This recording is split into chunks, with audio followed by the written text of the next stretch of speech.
इनसे पूछेंगे कि सेब की ग्राफ्टिंग है वो किस तरीके से होती है। वो आपका नवंबर के आपके 15 नवंबर के बाद और 15 जनवरी तक हम सेब की जो ग्राफ्टिंग है वो करते हैं जी। जो वो सीड होता है वो मिक्सअप होता है, कई वैरायटियाँ उसमें होती हैं जी। उसको हम बीजते हैं खेत में और पौधा जब हमारा 1 साल का हो जाता है कॉर्नल स्टॉक होता है। नमस्कार दोस्तों, ऑर्गेनिक हरियाली नर्सरी के यूट्यूब चैनल में आपका स्वागत है। तो आज पहुंचे हम हिमाचल में। यहाँ पे हमारे पास वेद प्रकाश शर्मा जी हैं, जो इनके पास हम 4-5 बार आ चुके हैं और आज आपसे इस वीडियो में इनसे पूछेंगे कि सेब की ग्राफ्टिंग है वो किस तरीके से होती है, किस पौधे पे होती है। तो अब चैनल पे बने रहे। चैनल को अभी तक आपने सब्सक्राइब नहीं किया, चैनल को सब्सक्राइब कीजिए, वीडियो को ज़्यादा से ज़्यादा शेयर कीजिए ताकि किसानों तक पहुँचे ये चीज़ें और पूरी जानकारी हो मिलेगी। तो आपका हमारे चैनल पर स्वागत है जी। जी धन्यवाद जी। जी वेद प्रकाश जी, सबसे पहले आप ये बताइए, जो हमारे जानने वाले किसान हैं, कि सेब की ग्राफ्टिंग होती किस टाइम है। जी, सेब की ग्राफ्टिंग का जो समय उचित है वो आपका नवंबर के आपके 15 नवंबर के बाद और 15 जनवरी तक हम सेब की जो ग्राफ्टिंग है वो करते हैं जी। 15 नवंबर से और 15 जनवरी तक हम सेब की ग्राफ्टिंग कर सकते हैं। जो हमारे जो लो चिल एरिया हैं जी, लो चिल एरिया है जो जैसे हिमाचल के आपके ऊना, बिलासपुर, हमीरपुर, सोलन, नालागढ़ और पंजाब जी जी और महाराष्ट्र वाला साइड भी जी। मतलब जो जहाँ पे 250-300 घंटे सर्दी पड़ती है उसे बोलते हैं लो चिल एरिया। वहाँ पे हम 15 दिसंबर से और 15 जनवरी के बीच ग्राफ्टिंग कर सकते हैं। उसके बाद सबसे पहले हमें सिलेक्शन करना होगा कि हम किस पौधे के ऊपर उसकी ग्राफ्टिंग कर सकते हैं जी।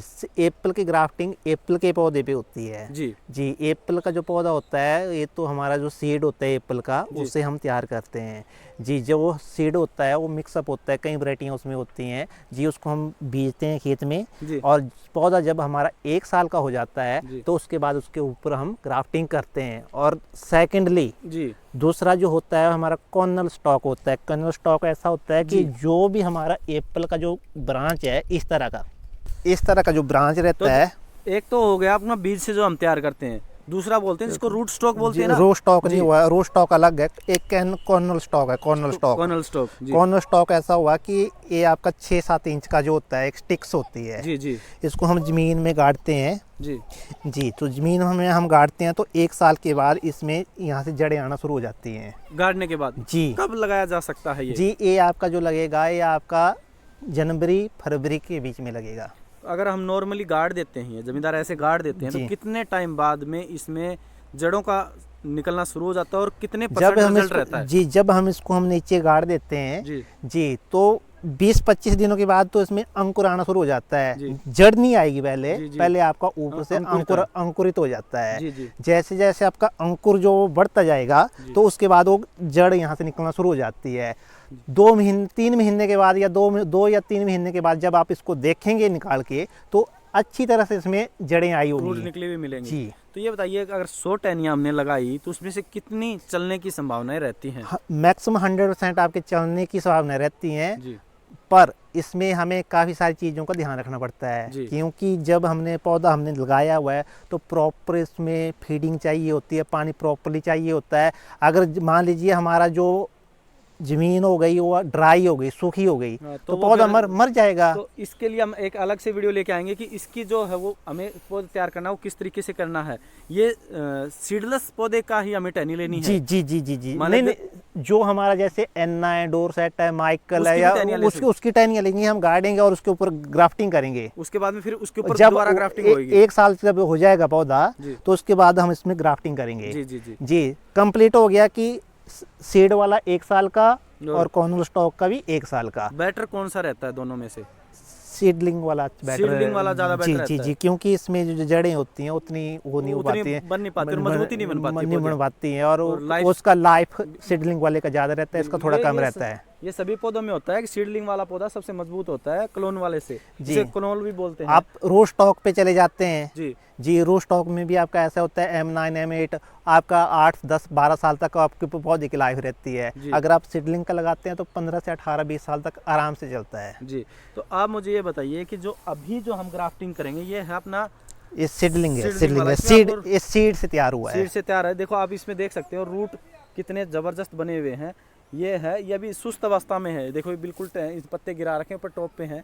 तो ये सीडलिंग वाला पौधा है, इस पे हम ग्राफ्टिंग करते हैं। सबसे पहले हमें चाहिए क्या क्या, ये बताइए मुझे जी। ग्राफ्टिंग करने के लिए हमारे पास एक सीजर, हाँ कटर चाहिए, सीजर जो कैंची होती है, आपका नाइफ चाहिए जी। जो उसके बाद हमारे जो चाहिए होता है, एक आपको टेप चाहिए होती है, एक टेप चाहिए जो इस पे हमें बांधने के लिए, टेप इस तरह की टेप चाहिए होती है, बाजार से इजीली मिल जाती है आपको जी।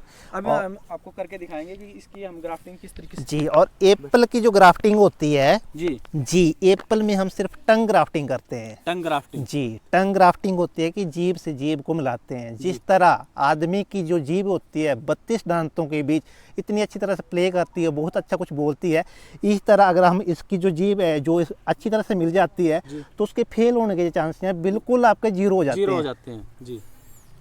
तो ये देखिए इस तरीके से अभी मैं आपको इसकी जो ग्राफ्टिंग है, ये जड़ से कितना ऊपर हमें पौधा काटना है जी, ग्राफ्टिंग जो हमें करनी होती है वो 9 से 10 इंच के ऊपर करनी होती है जी। ये 9-10 इंच जो हम ऊपर पौधे को इस तरीके से काट के देसी वाला हटा देते हैं और ये हमारे सीडलिंग वाला है जो हमारे पास पौधा बचा जी, हमने काट दिया। उसके बाद हमें जो है उसकी जो ऊपर वाली स्टिक्स है उसका चयन करना है।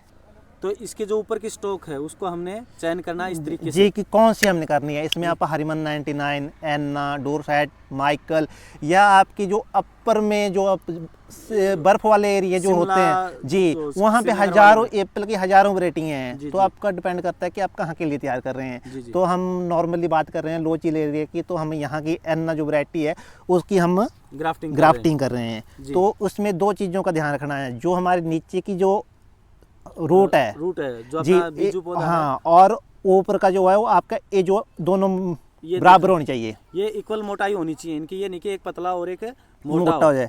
अगर आपका एक बराबर रहता है तो उसमें जो फेल होने के चांस हैं वो बिल्कुल ही कम हो जाते हैं जी। और इसमें हम ग्राफ्टिंग करेंगे तो टहनी लेते हैं हम जी, इसमें हम जो रहती है वैसे हम अपनी देसी भाषा वैसे आप ये जो आपकी 1 2 3 4 हैं, बट 2 जो 3 ऊपर रहेंगी, 2 नीचे आ जाएंगी ग्राफ्टिंग के नीचे जो जी। मतलब टहनी इतनी हमें काटनी है। इस तरीके से छीलने का जो प्रोसेस है वो देखिए आप, जिसमें सबसे महत्वपूर्ण काम रहता है, पहले हम जड़ वाले पौधे को छीलते हैं किस तरीके से। इसमें हमने इस तरीके से हमने ये देखो एक कट में आ गया जी, ये कट लग गया इसके ऊपर। इस तरीके से हमें कट लगाना है। और जो हमारी कलम वाला है, जो हमें कलम जिस पे चढ़ानी है, और उसके बाद हमने यहाँ से इसको अंदर को इसको जी बनानी है, इसकी जी बनानी है। देखिए आप, ये इस तरीके से हमें इसके अंदर ये लगाना, और सेम प्रोसेस ये रहेगा जिस पे हमें ग्राफ्टिंग करनी है। ये देखिए आप,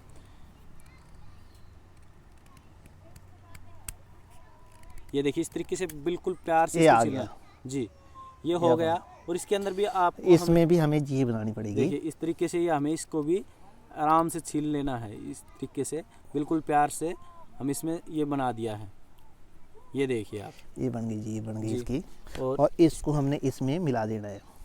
इसको हमें, ये देखिए आप, ये इसमें मिल गया है बिल्कुल अच्छे तरीके से। और इसको इधर से भी हमारा बराबर आ गया, इधर से भी बराबर आ गया, और इधर से भी बराबर है, इधर से भी बराबर है। ये देखो, जब दबा के देखेंगे तो किधर दिखेगा। इसके बाद हमने इसकी टेपिंग कर देनी है। टेप लेनी है, नॉर्मली बाजार से मिल जाती है, पन्नी मिल जाती है ये बाजार से। और जो ग्राफ्टिंग वाली टीम होती है उसके पास होती भी है ये, लेकिन आप घर पे यूज़ कर सकते हो। तो कोई ऐसा प्लास्टिक हो जो जिससे जो लंबाई खींच के बधे। ये देखिए दूसरा ले लेते हैं, क्योंकि ये थोड़ा बधने वाली मैं आपको दिखा दूँ। ये इस तरीके से खिंचाव वाली थैली होती है, इस तरीके से खिंचाव सहन लेती है। अगर इसका हम हिसाब से खिंचाव करते हैं तो एक्चुअली उसमें डिपेंड करता है हमारा ताकत कितनी लगा रहे हैं खींचने के लिए। वो एक टैक्टिस होती है कि थैली हो इतना ही वजन वो सहन कर पाती है। इस तरीके से हम इसको यहाँ से ग्राफ्टिंग कर दिया। हवा बिल्कुल नहीं लगनी चाहिए इसको, इस चीज़ का विशेष ध्यान रखना है। ये इसकी हमने ग्राफ्टिंग कर दी। तो इस तरीके से आप इसकी ग्राफ्टिंग है वो कर सकते हैं। तो ये पौधा अभी जैसे ही गर्मी का मौसम आएगा उधर ये चल के तैयार हो जाएगा। इसे हम थैली में लगा सकते हैं, ज़मीन में लगा सकते हैं, ये कहीं पे भी लगा सकते हैं ग्राफ्टिंग। तो इस वीडियो को भी ज़्यादा से ज़्यादा लाइक शेयर और सब्सक्राइब करें, ताकि हम आपके लिए इस तरीके की जो आपने घर पे भी किस तरीके से पौधा सेब का है वो तैयार कर सकते हैं।